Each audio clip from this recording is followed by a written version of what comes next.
On April 3, 2018, a U.S. federal jury found the former president of Bolivia, Gonzalo Sánchez de Lozada, responsible for extrajudicial killings in a landmark decision.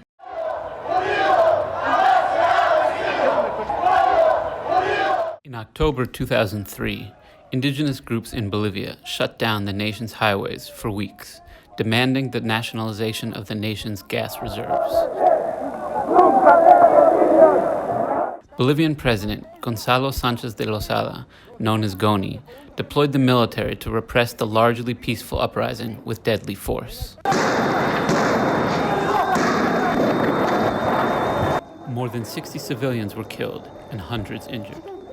In the middle of the bloodshed, Goni sought refuge in the U.S., fleeing Bolivia in a dramatic helicopter airlift.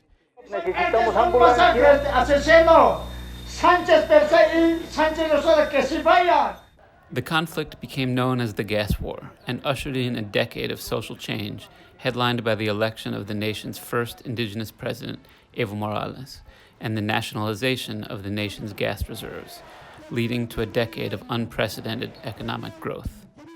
El Alto and much of the nation came to see those killed in October as martyrs. Han disparado a toda la comunidad, han hecho una operación, ¿no?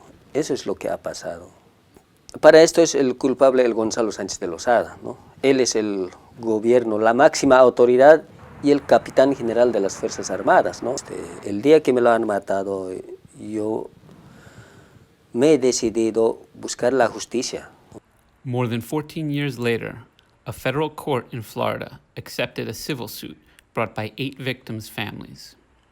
This is the first time that a living foreign head of state sat in a courtroom and had to face his accusers. That's never happened before.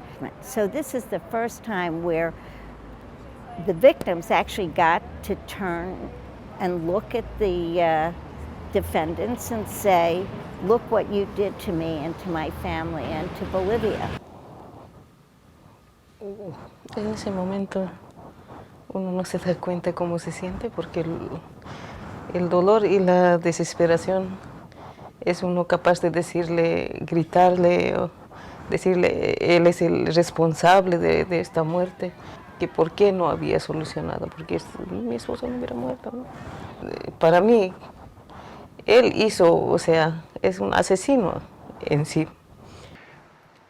It's so rare you have a smoking gun. There's these leaders, these generals, they don't issue orders, kill all indigenous people, shoot them in the head. You know, that you don't find these things. So you have to find tons of circumstantial evidence. And a lot of this evidence, it's hard to get into a U.S. court. A lot is destroyed by the time you actually make it to trial. So these things are not, these lawsuits are incredibly, incredibly difficult. 15 years after the gas war, 9 Aymara plaintiffs walked out of a Florida courtroom with a verdict. And I'm very excited to say that today, a jury of 10 jury members unanimously decided that the ex-president and the defense minister were liable for the deaths of these people's family members. The Torture Victim Protection Act was passed to make sure that the United States couldn't be a safe harbor for foreign rulers who use torture or extrajudicial killing, which is basically a kind of murder, against their own citizens. Nos sentimos muy felices, a lo menos yo me siento bien orgullo, especialmente de que por haber hecho sentar a un millonario, ¿no?, en el banquillo de los acusados, que nos sentamos de igual a igual, ¿no? Eso era lo más importante para mí, ¿no? Entonces yo hoy me siento bien orgullo y estoy ya listo para retornarme a mi país.